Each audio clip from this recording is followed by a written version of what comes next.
Sayyid Asfar Hussain, and I'm the program manager at the National Incubation Center, Karachi.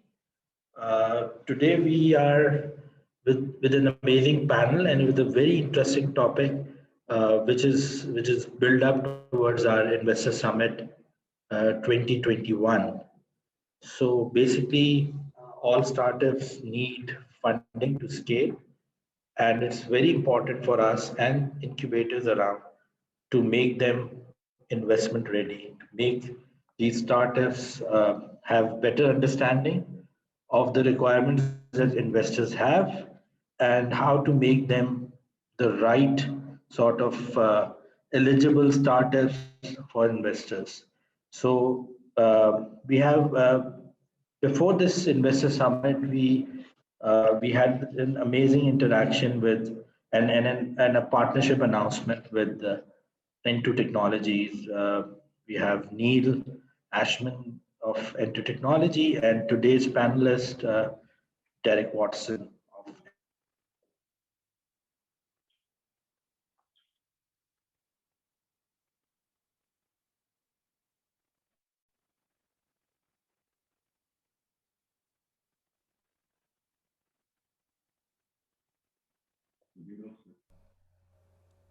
I think his connection's broken. Yeah. Our country, Pakistan, and we have Sidra, who constantly help us and facilitates our startups to help them with their requirements and make them more investment ready. And we have another guest today. We have Lee McMahon, who's with Clara Technologies. It's a legal operating system, and it helps startups as well as help them on the legal side. And we'll have an interesting panel discussion, which will be led by Sana Shah, who's the outreach and community lead at NIC Karachi. So without further delay, I'll ask Sana to take this session forward and ask them questions and ask them key concerns and challenges and opportunities for startups and how to ready and what should they do to have them prepared for this major decision of their startup journey. So over to you, Sana, and welcome everyone. Thank you so much, Asfar. So as Asfar introduced our partnership with N2 Technology and our built up session for Pakistan Investor Summit, where we help investors connect with our startups. So today is the very first session of this whole series, and we're very excited to have Derek, Lee, and Sidra with us. So let's just begin. My first question from all three of you is that how to find the right investor for a startup, and what should be the search criteria for any startup when it comes to looking for an investor. So anyone can go first, and then Derek? Yeah. I'm happy to take this one. This is really what N2 does, and the problem that it's trying to solve in this marketplace. When it comes to finding those right investors, the problem for any startup is that identification process, and I'm sure Sidra can back me up on this. The amount of pitch decks that everybody gets and has to filter through to get those salient ones, to get that first 100 that actually fits the investors' preferences, so that they can actually start doing their diligence and boiling it down. And that's an ongoing problem. It has been for the best part of 20, 30 years. The way we look at it from this side is that first challenge that any startup has to go through is finding who are those investors in the right geography that can actually invest into where I am. What stage series am I at? What is that? What is the deal size? All of these things have to be ticked off, and then you have the industry you're in. And as we move into this new fourth industrial revolution that we're in, everything is changing around us. We can't just look at I'm an insurance company, I'm a financial. We're looking at a lot more. There's a much wider bandwidth for startups to consider now, and that sort of boils down to the business type that they are. You know, are they a B2B, are they a B2C, etc. What technology they're actually using? You know, are they big data? Are they AI? All of these things have to be considered as well. And then finally getting down into, are you an e-commerce platform, or are you a fintech, a health tech, an ed tech? You know, all of these things now have to be answered. So going back when you're considering all of this and trying to find the right investor, that's a lot of data that you've actually got to sit down. And as an entrepreneur, you have a day job, and that day job is starting your fantastic company. And it shouldn't really be involved in hours and hours and hours going through Excel sheets trying to sort out a subjective list at the end of the day of investors that you might be able to approach. So that's really what has to be the hit list that you have to go through, and the problem that we're trying to solve at our end, to get it down to, for investors to get it down to that 100 list where they can start doing the right thing. So just to sum up, it's a awful job trying to find those right investors, and putting it out to all and sundry really won't help you at the same time. And voila. And to add on to what Derek said, I believe that, you know, the startup or the founder should look into what the investor can offer beyond the capital investment. So whether they really understand your business model, and whether they are capable of committing to finance your startup, not just in the one, like, you know, in the one go, and whether they are capable to commit themselves for the you know, the follow-up series as well.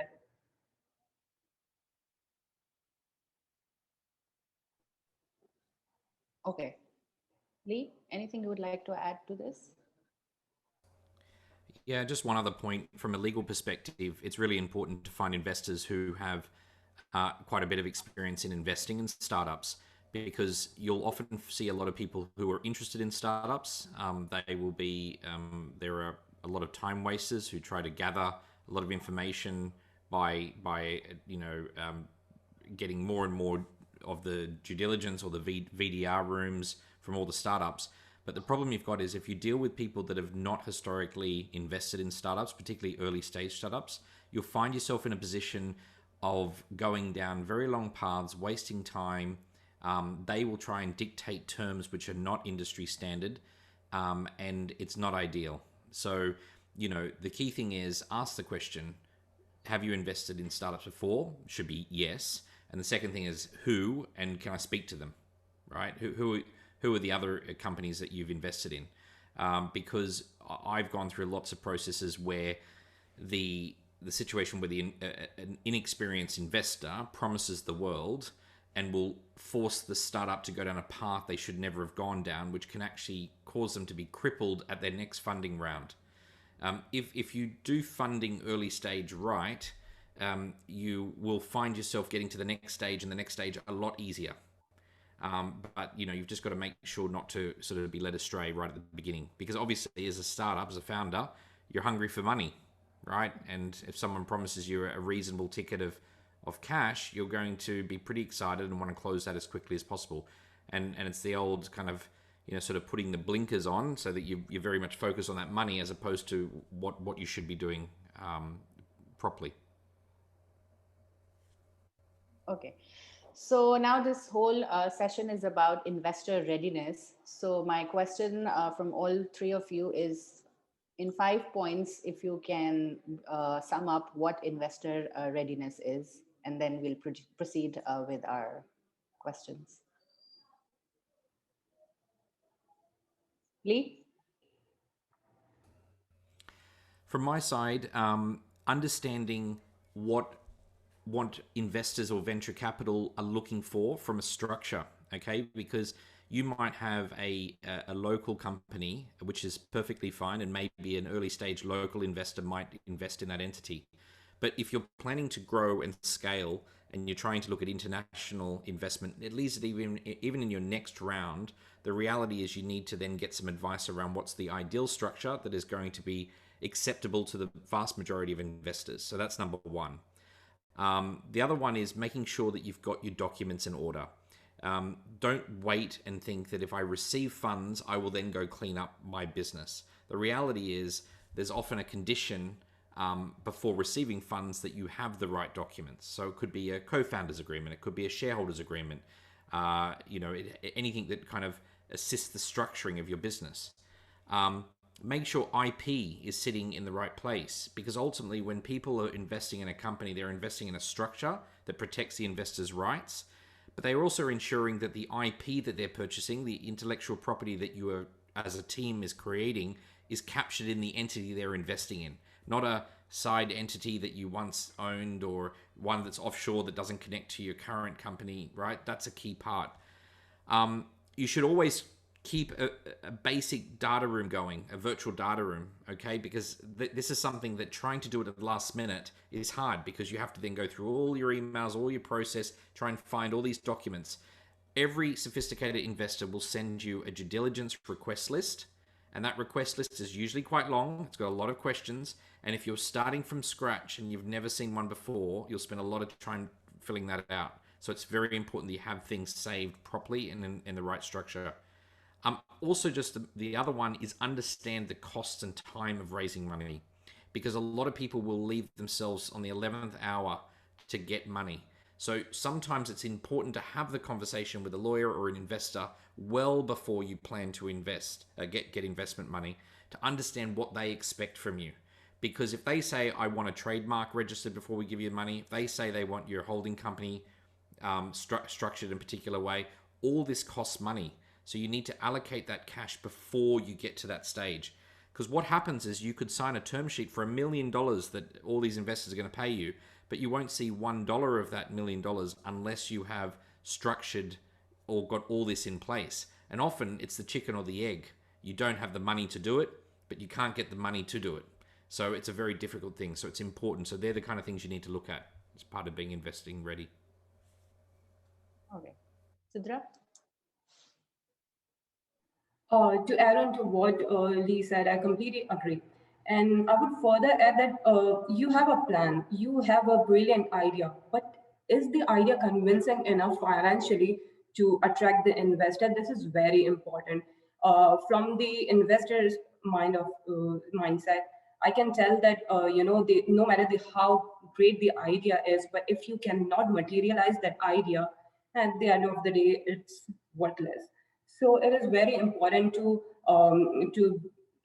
it is very important that your financial plan is very convincing to the investor.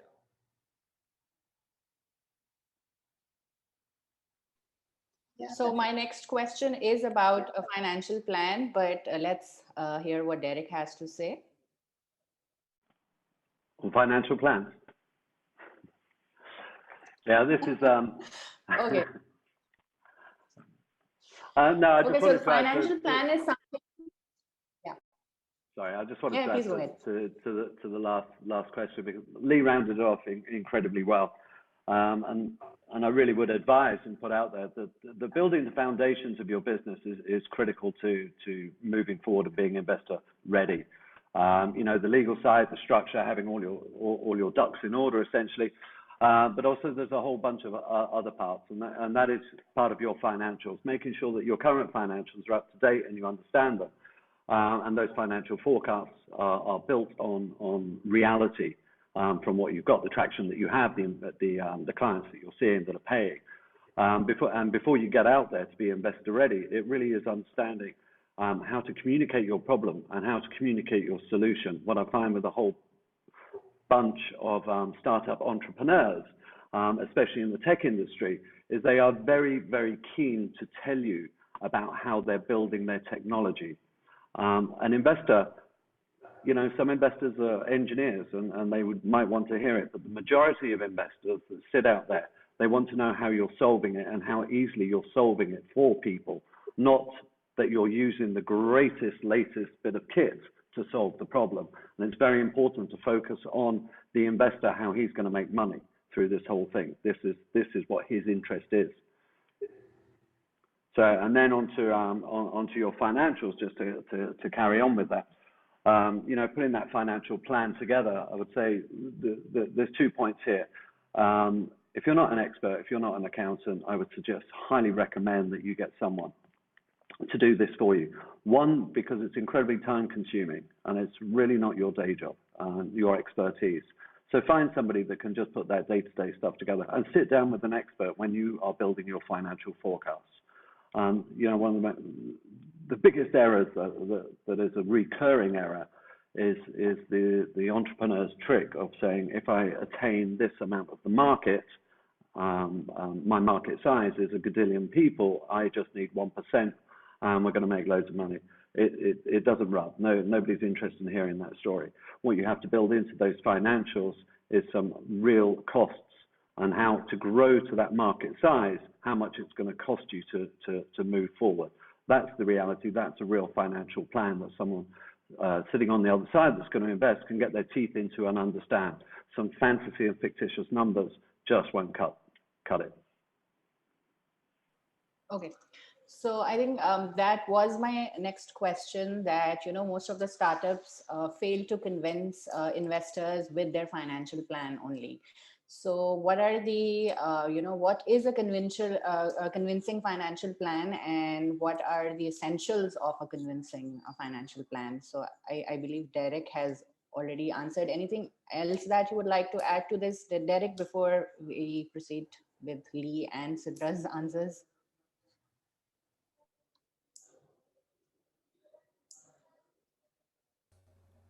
So I'll jump in on this one. Yeah. So just one thing to note is, and I talk to a lot of startups who are raising external funding. One of the biggest things is the incredibly high valuation they come up with and what they will go to the market. And remember, sometimes when you talk to investors, you only get one go at this. So if you turn up and you're pre-product, pre-revenue, and you say my business is worth $10 million to an investor, right? You're not going to get a second go at this, because if you turn up 5 weeks later and say, sorry, I was wrong, it's 4 million, they're going to lose entire trust in you as a founder. The other thing that I see a lot as well is people will always want to show you the most amazing possible scenario that exists, which is you'll turn the website on, or you turn your app on, and everyone will just somehow discover it, and it will come to you, and everyone will just click their credit cards and keep buying the service. The reality is that doesn't happen. And so what's important that I've seen, and it has been successful, is show a very low scenario, an average, and a high. Because a very low can be really, really pessimistic, i.e., I don't think I'm going to make many sales, here's my costs, this is what I'm going to do, here are my growth hacks, here are the things I'm going to do without spending a lot of money, and then here's my high, and this is, if it is a high, this is what I'm going to do to hire some additional people to handle that volume. And if you give that spectrum, people then can take their own view as to where they believe you should sit in that spectrum on the financials. But as Derek pointed out, getting an expert who does this for a living is important, because there's plenty of Excel sheets floating around, and Excel is a blank canvas that you can make up whatever you want on it. So having an expert who does it in a form that is digestible by an investor who sees a lot of these regularly is important, because they're going to plug those numbers in, they're going to test them before they ever even remotely look at a term sheet to invest in your startup. Sidra? Yeah.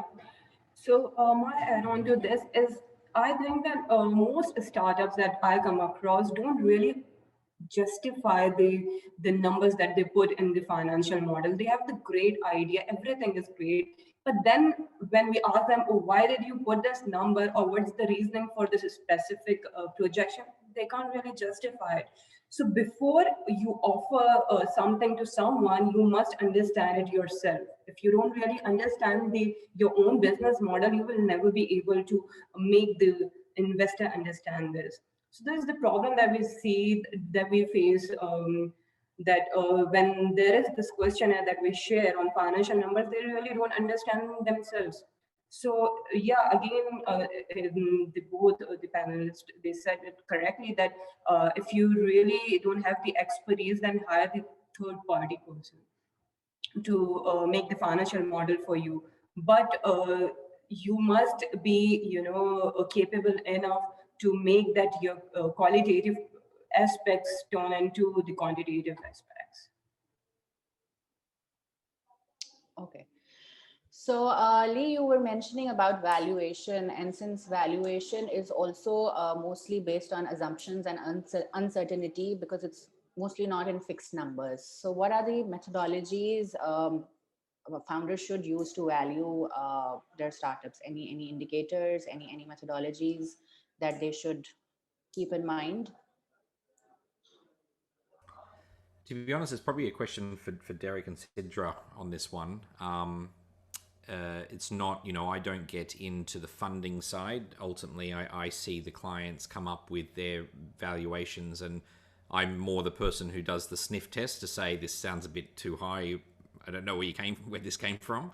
But from the people that are actually doing the crunching and looking at investors, I think it's probably Derek and Sidra. Okay. Derek, would you like to go first? Oh, all right. Okay, Sidra. Yeah. Okay. So there are various methodologies that can be used, like market multiples and a scorecard method. But the most common method is discounted cash flow method, where you can forecast your numbers and your business plan, and then you apply a certain expected investment return rate, and then you come up with the valuation. So, but having said that, I think you can never evaluate uh, startup accurately, because that startup is still in infancy stage, and you don't have the tangible product, or the product that is already in the market. So you can never value accurately. But I think a discounted cash flow method is still much more appropriate for startups. Yeah, absolutely. I think that that's one of the most popular methodologies out there. How much does a VC want to make? 20% a year. Okay, it's going to take me 5 years to attain my forecast number. Just discount it back, and I can raise this. All of these valuations at this stage for any entrepreneur, it really is blue sky valuations. And I think one of the things they should consider moreover is how much is it going to cost me to build this product and scale it to a certain level where, one, I can either bootstrap the business going forward, or two, I can do a follow-on round. What we often see from entrepreneurs is I don't want to give up 20%, 30% of my business, which for me is completely the wrong mentality. It's because if you don't give it up, you don't have a business. So at these early stages, you shouldn't really be too worried about the actual equity that you're giving up. You should be more worried about, can I employ enough people to get my product up and ready to the level that I need it to either bootstrap or move it forward with another investment round. And that should really be considered by entrepreneurs when they go into the market and sort of, I'm giving up my shares. You're not really.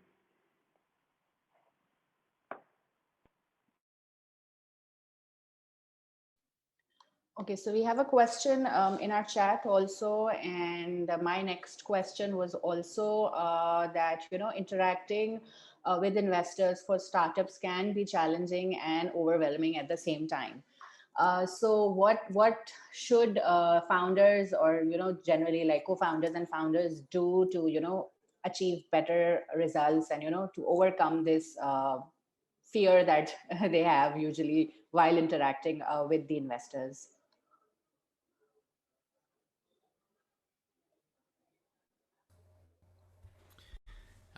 So what I would say is be prepared for, you've got to have quite thick skin. You're not going to start off and be amazing on the first time you're going to have the first conversation. So don't expect to get a home run the first time you hit the ball. You have to learn. You have to take on feedback, right? When VCs give feedback, They probably, you know, again, Derek mentioned this, and Sidra, in terms of, you see a lot of pitch decks, and you're going to be going through a lot of this information. They don't have the time, but when they tell you their feedback, it's usually based on what others will think as well. So you've got to take that advice on, redirect how are you going to pitch to the next person, so eventually you'll hit the mark. I think I see a lot of founders who are so set in their ways, in their view, whether it's backing their valuation, backing the forecasts, whatever it is that they're doing. The reality is they don't take that feedback on, and ultimately that makes it very, very hard to raise money. So I would say that preparation is the second one, just being prepared generally for all the answers. Sidra pointed that out, understanding when you've put something in a document, how are you backing that up? Derek mentioned the other point, which is talking about what is your market. So everyone says, well, my market is 5 billion people. It's everyone in the world that can touch a screen. Well, that's not a reality. And so it's being more realistic about what that market is and what's attainable within a particular budget.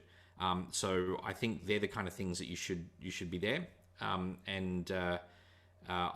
would also say that educate yourself as a founder, and I come from it as a lawyer here, but as a founder, you need to understand the terminology. You need to understand what it is that they will be expecting you from you. And the more you know, ultimately, remember, when investors invest in a business, they invest in the founding team with a concept idea, and they believe in the founding team to execute on that concept idea to create a really good business. So if they don't believe in the founders, even though it's the world's best idea, you probably will not get funded. Okay, so that's why you've really got to very much be a very educate yourself as a founder, be super impressive, and really know what you're doing and how you're going to execute on that idea.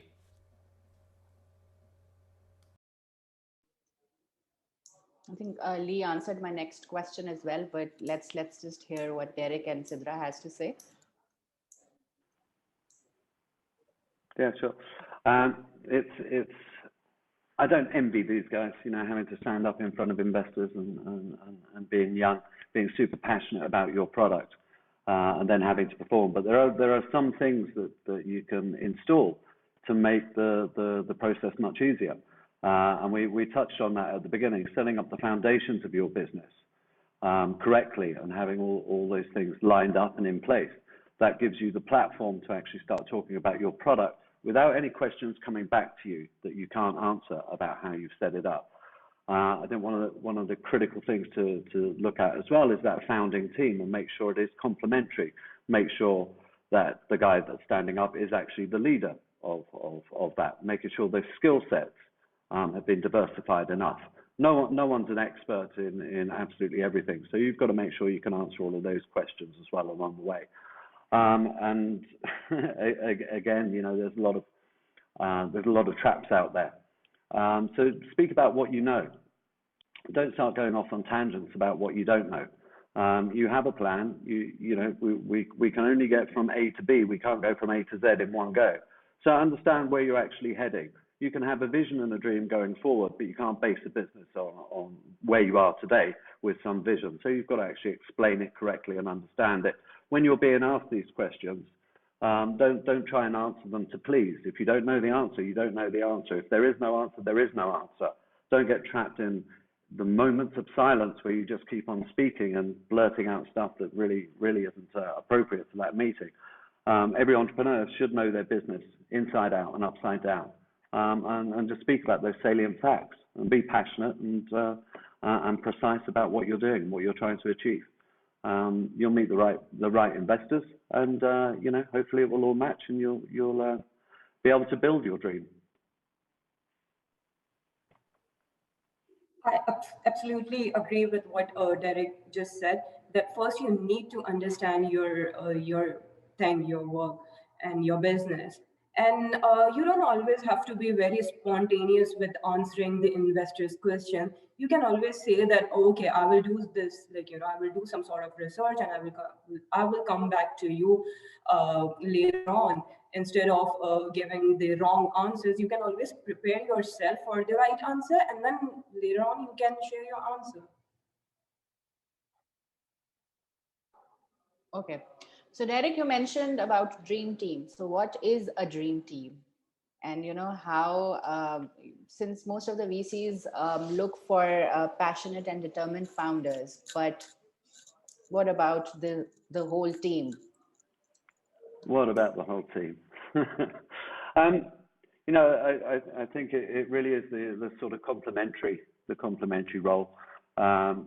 Visionaries are intrinsically bad at detail. Engineers are intrinsically bad at being visionaries. So, a team that brings that skill set together, I think one of the most important things is there has to be a designated leader within that group. Whoever is the CEO has to be able to stand up, be accountable, and be the person that is the front man and speaks to investors. If you want to be that person, you're the guy that's responsible for raising capital for your company. And you're the one that's going to fall off if you don't. And there are great engineers out there, and they sit there and they can build products. There are great marketing guys out there. And I think it really is being able to display that you can have a team in place, that you can all communicate at the right level, and those egos are balanced fully, where the marketing and the sales guys can bring in their input from their feedback loops, bring that into the product development. And those guys will want to listen to it to make sure that the interactions that you're building and creating are correct and fit with that marketplace. And then that overall view, helicopter view of the business and how it's going to grow and how it's going to move on. I think that's the team everybody wants to see. There, some harmony within that team, not just one huge ego that's trying to conquer the world.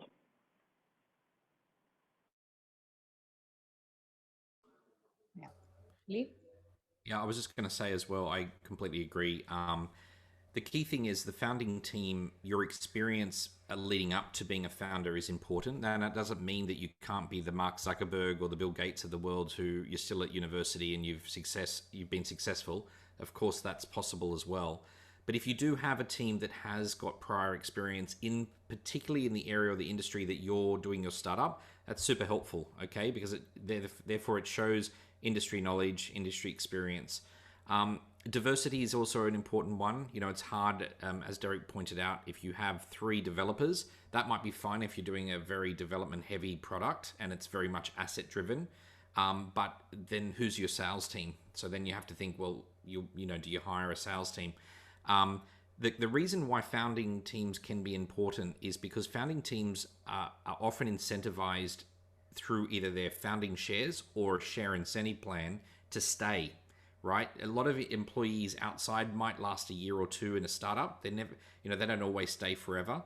And so that's why as an investor, you really want to know what's that core team, and is that core team going to be the one that takes it all the way? And so it's very important to match that team up properly. Interestingly, statistically, a lot of startups with more than one founder have a greater chance of investment. That doesn't mean that you can't be a single founder. It's just statistically that's how it's worked over time. So something to note.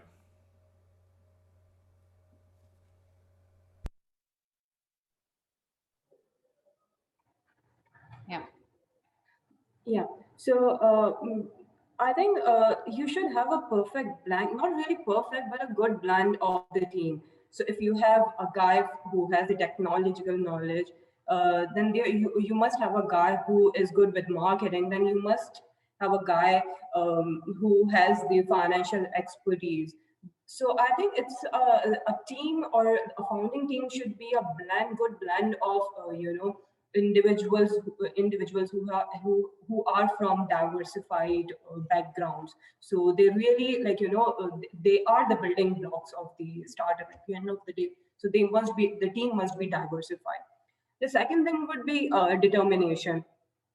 I think there are a lot of good entrepreneurs. They have everything, but then their attitude is so that they're like, okay, if the startup works out, it works out, and if it doesn't work out, then it's fine. So you must have that eagerness to make your idea uh, accomplishable, and you want to really achieve that. You have that achievable goal in your mind.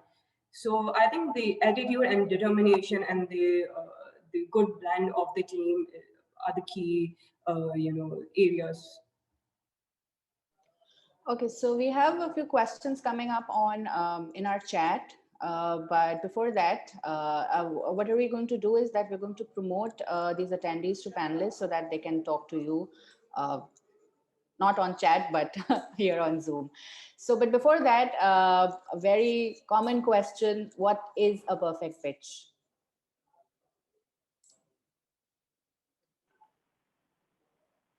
That would be the one where the investor takes his checkbook out and writes the check immediately, right? That pitch. Yeah. I don't actually think there is a perfect pitch. I think there's a very succinct pitch where the entrepreneur speaks fluidly. He goes through the problem. The investors can relate to that problem. He goes through. He tells them how he's going to solve that problem. They can relate to that. It makes a lot of sense to them. He goes through his market size, how he's going to approach that market, how he's going to do his go-to strategy, how he's going to build that product out. And it's a blend of 20, 30 minutes of running through a pitch deck, which is a story that culminates in a fantastic solution with a fantastic marketplace, and a perfect display of how that will gain traction and will become the product for that market. And it's just a very, in fact, it's the opposite of all the sort of passion and everything that we were talking about. It's just a very perfect blended speech or story that goes from start to end, that captivates and keeps the attention of the audience throughout, and every single part of it makes sense. At the end of that, as long as you don't say, I'm looking for $50 billion on a Godillion valuation, you should be okay. The valuation at the end has to be sensible as well. However well you've pitched, it has to be within the reality of your audience as well. And I think that's it. And the only bit of advice is, and I think we've all spoken about this, is to understand, build your foundations correctly, understand your product, understand your market, understand your strategy correctly. Stand there, practice, as if you were doing a school play. Stand in front of the mirror. Until you can just get through this whole thing in a very calm and beautiful way, and that's how it should be.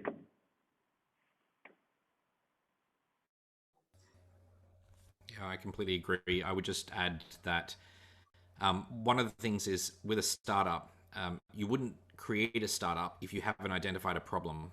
But there's a million problems in the world at any one time, probably a lot more than a million. But the thing is, every single day you will come across a problem and you'll think, oh, great, that's a business idea. I'm going to create a startup. The reality is the problem big enough. So is it just my problem? So would I like a toothbrush without holding my toothbrush and just magically do that? That might be something I might want, but no one else in the world wants. So firstly, having a look at that. So even if it's a problem that, let's just say that you're in a particular industry that I have no idea about, like it might be it might be in sort of agriculture or something like that. You need to talk to me and say, here is a problem and here is a use case of how this was solving someone's problem. So going that next stage saying, this person's a farmer, this is what they do. This farmer is the same as 100 farmers, right? And this is how this problem solves their problem. And these farmers are one of this certain amount of farming area that happens to be millions and millions of farmers that all could have their problem solved by this thing. So now I'm related, I can relate to the problem, even though I'm not a farmer or not in agriculture. And then I'm like, okay, now you've brought me in. Now let's talk about how your product is actually priced and what your model is. Another thing that's interesting is, 97% of startups that raise money, raise it on an existing business model that's known to investors. Okay, so, when you hear things like, I am the Uber of trucks, or I'm the Airbnb of warehousing, right? They use terms now as a business model. So when you're doing this, it's very, very difficult, and I'm sure it was very difficult for Uber and very difficult for Airbnb when the first time they pitched, when no one understood how that business model was going to work. But the point being is, as soon as you say that, in your mind, you know exactly how that business model works and how you make your money. Okay, so it clicks people straight away into going, okay, I understand. Just like the old days of knowing what a SaaS was. When people got to know what SaaS was, they understood what SaaS was and how you make your money. So, using those examples of saying, we are similar business model to this would be helpful as part of your pitch as well.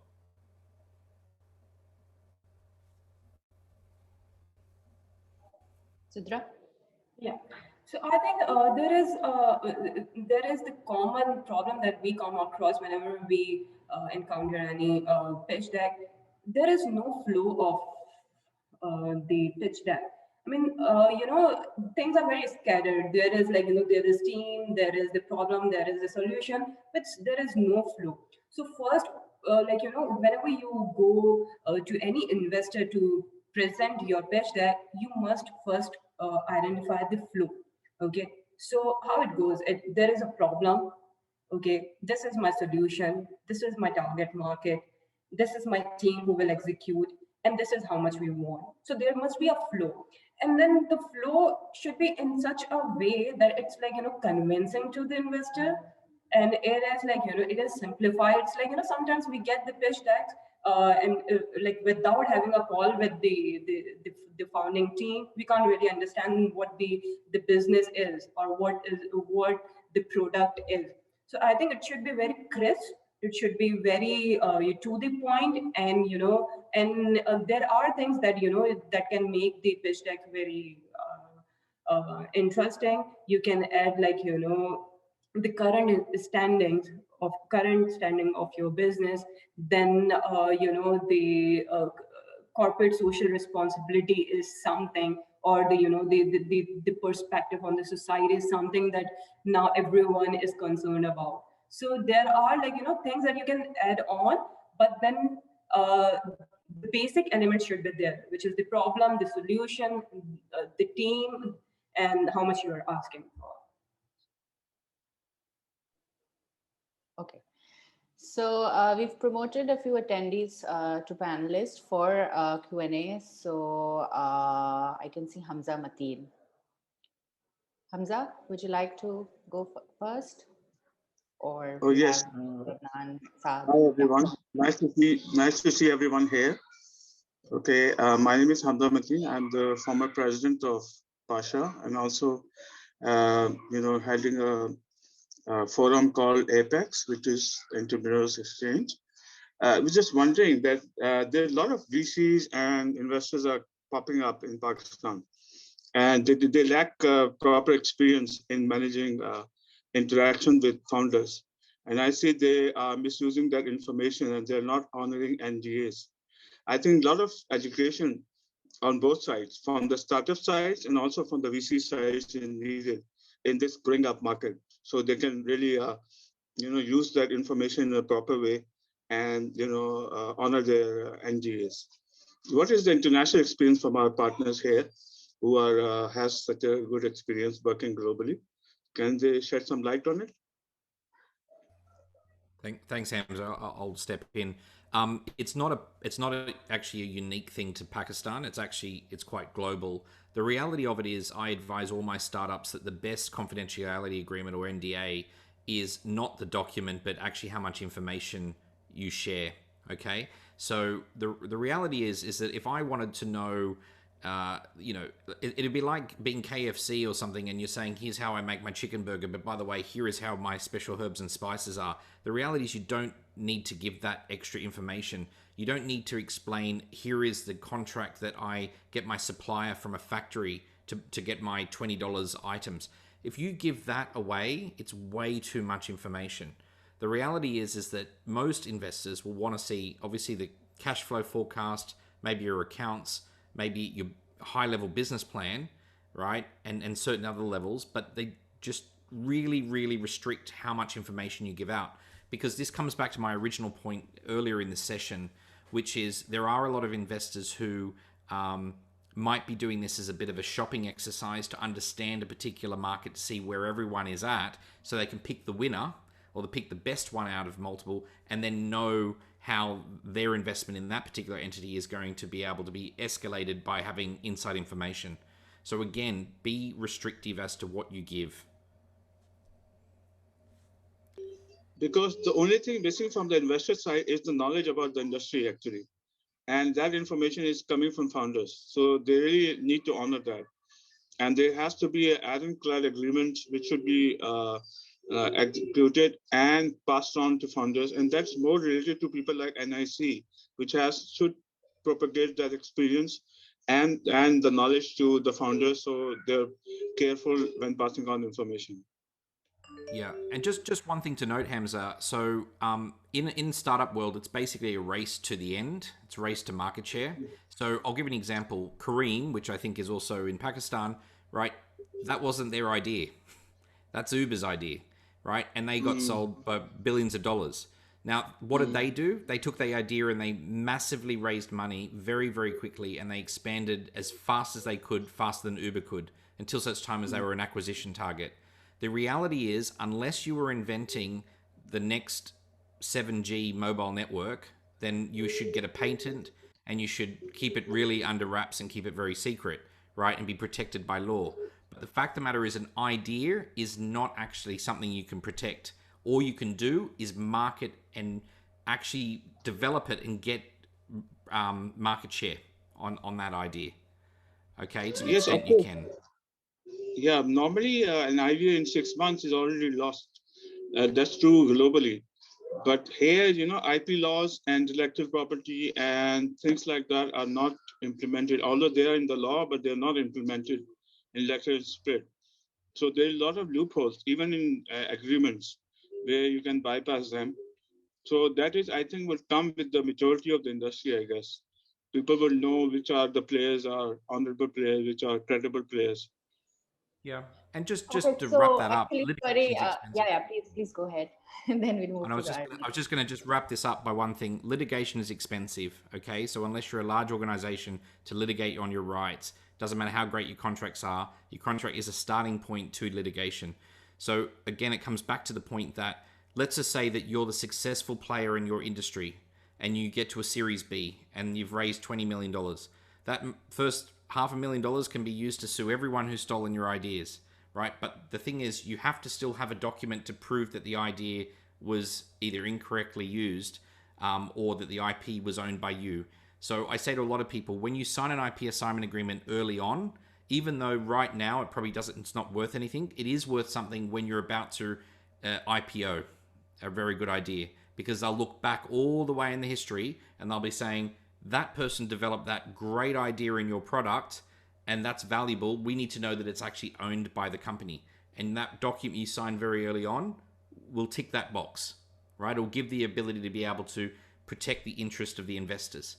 Okay, so I know it's hard and I know it's difficult, and being a startup is difficult from a legal perspective. So protect your information as best you can, right? And just try to grow market share. You can't, it's very hard to compete when someone's already grown quite large. Yes, definitely. Good. Thank you. Okay. Thank you so much, Hamza Saab. Okay, so Dr. Adnan, are you here? Okay, good. Your mic is off. Apologies for that. Thank you very much, Sana. Yes, my name is Adnan Niazi, and I'm the founder of Novus Alta Limited. We are based in UK, but we are a startup there in Pakistan also.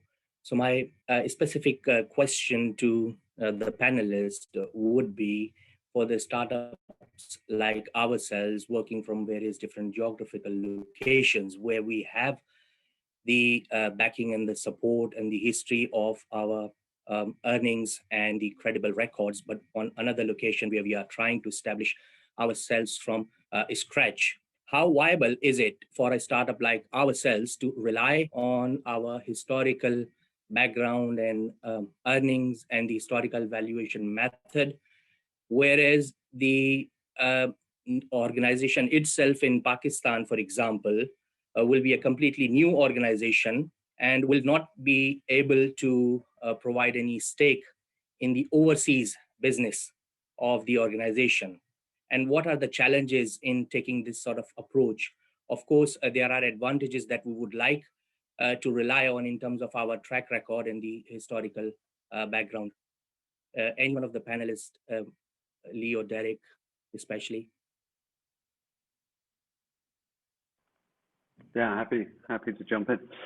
So just so I understand, you have a UK business with a track record, and you're establishing the same business in Pakistan. One question: Why wouldn't you do it underneath the holding company of the UK? Yeah, that would be the holding company, but of course the business itself in the UK is pretty well established, and we are able to support that business independently. However, we would like to establish a new startup company in Pakistan with the brand name as well, with the investment and the bootstrapping investment from the sponsor company already being injected into the new startup already.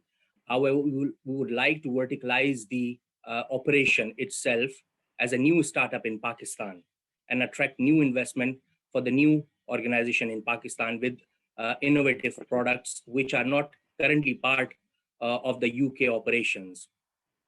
Okay, I think this really comes down to the part that we when we were talking about founders. You've got an awful lot that you can leverage on here. I understand it's a completely new company, but all that experience around it and what you're bringing to the table. I think the biggest kickback you'll be getting from the investment community will be to try and understand why you want to disseminate the two entities and why you don't want to build them together and bring them together. A million reasons I'm sure you have, but that will be something that comes along for sure. In terms of raising capital for the new entity, if it's doing something outside of the remit of the UK company, and you bring that expertise along, you are starting at the very beginning of the journey. So, and raising capital for this, you're starting very much at the beginning of the journey. We're just bringing a lot of experience to the table. If there would be a way of bringing it underneath the UK company, I think you'd be much further along the line, and you'd be approaching a later stage investment round, which could help you with growth capital rather than startup capital. Just, I'll also step in as well. Adnan, one thing you'll note is when a company that's established decides to create essentially a sort of an innovative arm of their business, the most important thing you need to be aware of is that investors want to ensure that they are not funding a business that has leakage, right, back to the other company. So if they have to stand on their own, it's great that you've been able to incubate the concept or the idea. The other thing is it's also very, very difficult for corporate founders to exist. So you might own 100% of the Pakistani entity and then you'll get investment. But the reality is the way that venture capital works is, again, you're investing in a team, not a company. Because if the UK company goes into liquidation and I've put 30% of investment in your Pakistani entity, what happens then? The reality is perhaps it'll just cripple. The whole thing will be a deck of cards and will fall down. So you need to consider who's the team that become the founding team. And it could be the original shareholders. It could be a new team that will do that. But you need to be able to separate the two worlds and ensure that there's no crossover. And I speak from experience because Clara, my company that raised $3 million on a safe note, we were a law firm. And we realized in order to scale to help more startups, we needed to use technology. And so we incubated the idea in the law firm and we pushed it out. But I know when we did that, investors were very keen to ensure that we were not benefiting our law firm by doing this and that it was standalone, and that our efforts were dedicated to the entity in which they were investing. Thank you very much. Thank you, both of you. Thank you. Okay, so I think we're going to take 2 more questions because we are almost done with our session timings. Saad, Mirza Saad Beg.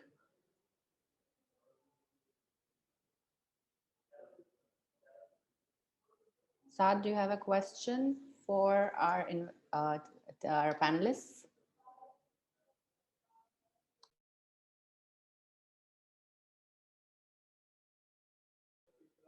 Okay, not sure he's here.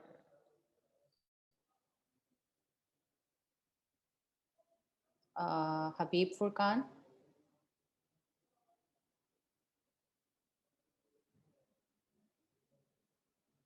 Okay, there is a question in the chat, how to get coaching for investor readiness step by step.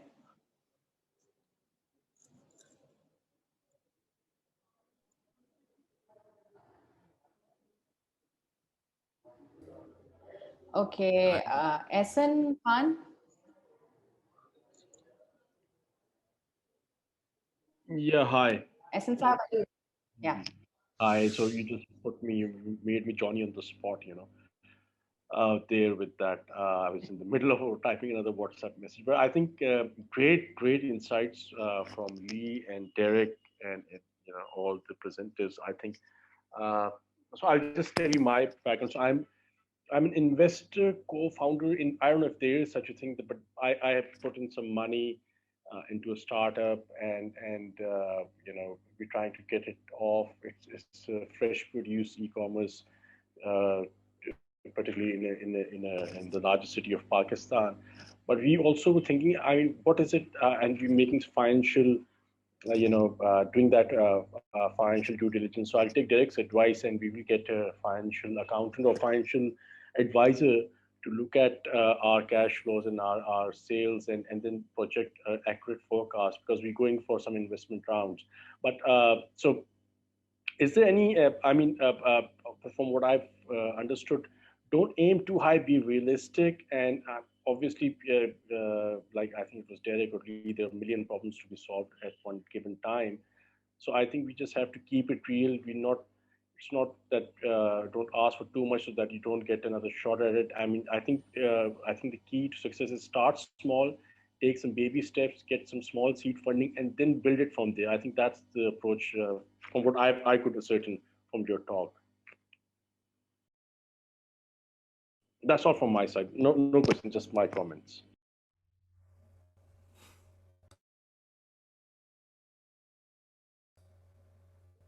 Yeah, so I'd say, yep, I would confirm that that's true. One thing to note, remember that the whole battle of the founding raising money is the founder obviously wants the highest valuation possible, right? Because it's less dilution for them, and then the investors want the lowest, and so there's always that battle.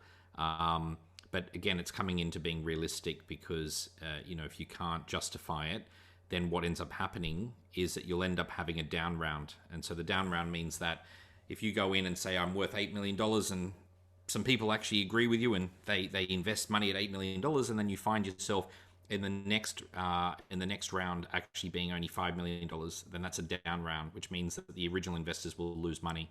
And as Derek pointed out, in terms of how a lot of investors will plan for this in terms of what their return on investment is, that's not a great start.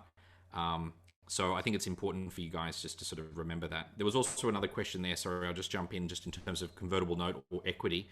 This is a really important one.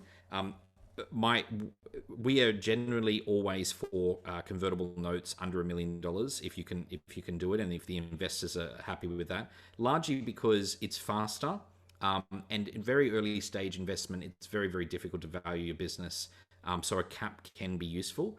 Again, I don't know what it's like at the moment on the ground in terms of Pakistan, but I know for a lot of other regions that convertible notes are a sought after way to go. Equity is just a little bit more expensive and a little bit longer in terms of closing the round, because with equity, remember, you need a shareholders agreement, you need a subscription agreement, you need to add the shareholders to your company, right, which costs money. You need to do a proper due diligence, you need to create a board, you need to do disclosure letters. So there's a lot of stages to it. And just as an example, like on average, it's taking about 3 months to close a decent equity round. So it's just something to think about. So when you're raising $100,000 and you want to do it an equity round, just remember time versus money, and just know the difference between the two. Okay. So it's almost 4 p.m., but one last question from Saad Athar. Saad, so you have 30 seconds to ask your question so that then we can wrap it up. Okay, I'll go very quickly. I just want to introduce first that I'm already a startup, and I did a boot camp recently, and out of the 200, my group was my startup was selected as a part of for seed funding. Now, the different problems which I faced during that, and maybe Sidra can relate to it, is that it's very difficult to get the confidence of the person taking out the checkbook, like Derek mentioned earlier, because of the cultural issues over here. The quick question is, how do you guys see having a non-executive director as part of our board? Because what I see in Pakistan, or maybe in other places as well, is that you might have to win the get your idea won by some known people, even if they're paying in money or not, and then maybe sit with them and whenever you go and pitch somewhere and you tell them that, look, these people are already with me on board. You think these kind of things would work in the type of market we are operating? I've done it I've done one startup earlier. Now this is my second one. And the first one also had the same problem which we faced, but then it was from Dubai. We got it raised up. I actually belong to the UK, but I'm trying to, put my things over here in Pakistan. So just a quick one on NAD, please.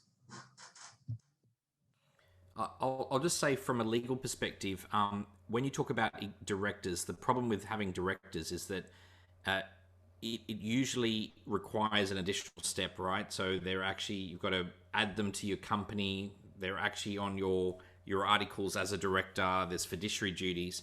What we generally find is it's better to have an advisory panel. So if you want people to draw upon their experience, get them as an advisory panel. Now, if they're very, very sought after, then there are options to be able to give them a very small percentage of your equity vested over 4 years based on a very clear objective around how much effort and work they're giving you back, right? You need to be very clear if you're going to do that. Not everyone asks for equity. Some people just might believe in you and they might be, a seasoned, experienced person in the industry and they're happy to support you. That's great as well. But still put it as an advisory agreement, have them as advisory panel, and you'll see them in a lot of startups. Advisory panels are often people that give credibility to your startup, and it is sought after. It does help. Thank you. Okay.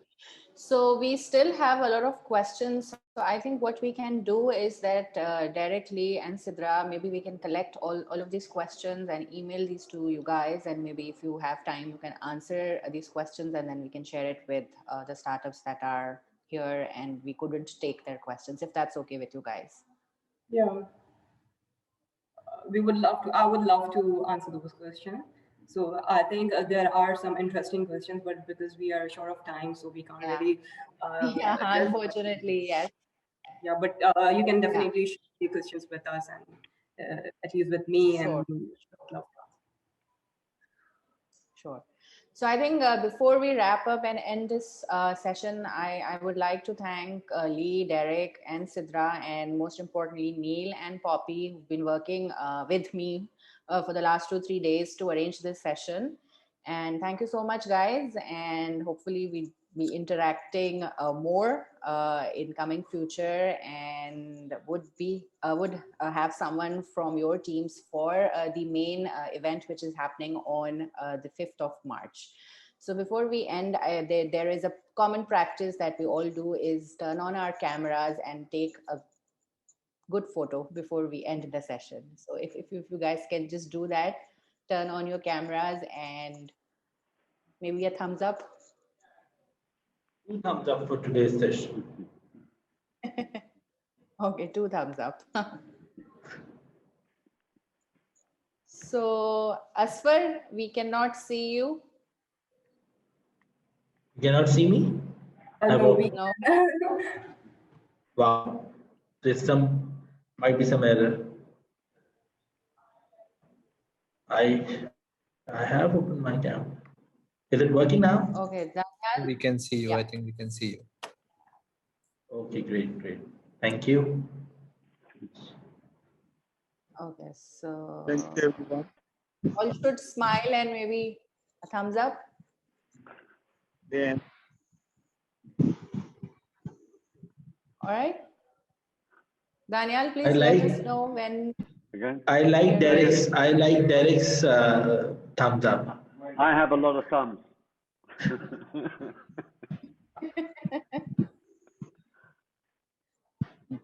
Great. All right. Thank you so much, all of you. Thank you, guys. Thank you, guys. Thanks, everyone. Thanks very much. Bye.